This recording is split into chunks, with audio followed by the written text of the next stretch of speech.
16,000 customers ng Meralco apektado ng service interruptions matapos ang pananalasa ng Bagyong Nando, Bagyong Opong pinaghahandaan na rin. Detalye ng balitang yan mula kay Rajuman Joyce Adra. RNN Tutok Bagyo.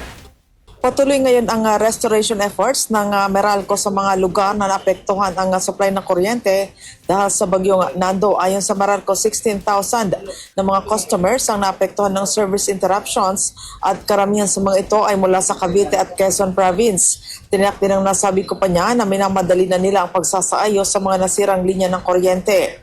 Patuloy din na hinihimok ng Meralco ang iba pang customers na nakakaranas ng power outages na mag-report sa kanilang hotlines. Samantala, tiniyak ng Meralco na nananatiling naka-heightened alert ang kanilang power distributors sa posibleng epekto naman ng nagbabantang tropical depression Opong. Kasama mo sa DZXL Manila, Radyo Man Joyce Collantas, Adra, Tatak, RMN.